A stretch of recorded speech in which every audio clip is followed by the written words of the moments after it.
বিস্ফোরণের ঘটনাস্থলে কান্তি গাঙ্গুলি হাইকোর্টের তত্ত্বাবধানে নিরপেক্ষ এজেন্সি দিয়ে তদন্ত করার দাবি।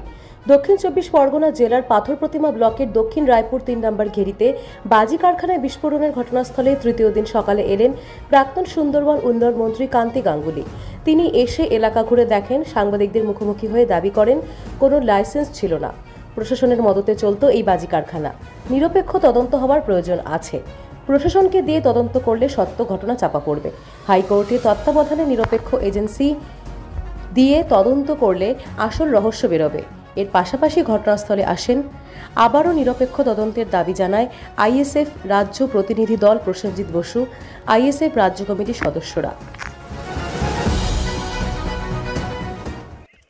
প্রশাসন সব খবর আছে। যদি একটা মাসরার ব্যবস্থা না থাকে এই ধরনের দীর্ঘদিনের ব্যবসা হতে পারে না। আমি যা শুনেছি বোধহয় 22 সালে একবার গ্রেপ্তার হয়েছিল, তারপরেই রমরমিয়ে ব্যবসা চলে কীভাবে?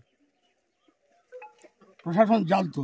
আর এটার তদন্ত যদি জেলা প্রশাসনের উপর দায়িত্ব দেওয়া হয় তদন্ত হবে না। চোরকে চুরি করার তদন্ত দায়িত্ব দিলে বিচার পাওয়া যায় না। আমরা যেটা দাবি করছি হাইকোর্টের তত্ত্বাবধানে যে কোনো নিরপেক্ষ তদন্ত সংস্থা দিয়ে তদন্ত করা হোক।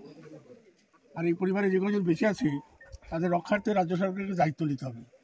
আর এই ধরনের ব্যবসা যাতে বন্ধ হয় সর্বাত্মক প্রচেষ্টা চালাতে হবে। শুধু সাধারণ মানুষের সচেতনতার কথা বলে লাভ হবে না। সরকারের দায়িত্ব অস্বীকার করে লাভটা কি হচ্ছে? তো সাফাই গাওয়া হচ্ছে। প্রত্যেকটা থানা অকশন হয় জানবেন, প্রত্যেকটা থানাতে ডাক মাস্টার আছে গোটা রাজ্য জুড়ে। এরা তোলা তোলে এই সমস্ত ধরনের ব্যবসা যারা করে, যারা অসাধু সমাজবিরোধী, তাদের প্রশ্রয় দেয় প্রশাসন। প্রশাসনের নজরেই সব ঘটেছে। গ্রাম পঞ্চায়েতের মেম্বার আছে না, গ্রামে সিভিক ভলেন্টিয়ার আছে না, সাধারণ মানুষ অভিযোগ জানেনি। একবার যিনি গ্রেপ্তার হয়েছিলেন আবার তিনি ব্যবসা করছেন। রাজনৈতিক নেতৃত্ব প্রশাসনের যদি মদত না থাকে কিছুতেই এটা সম্ভব না। ট্রেড লাইসেন্সে বাজি ব্যবসা হয় না, ফায়ার ব্রিগেডের লাইসেন্স দিতে হয়, পলিউশন কন্ট্রোল বোর্ডের লাইসেন্স দিতে হয়। আপনার মোবাইলে অনলাইনে দেখুন কি কি লাইসেন্স দিতে হয়, সব লেখা আছে। কোনো লাইসেন্স দেওয়া হয়নি।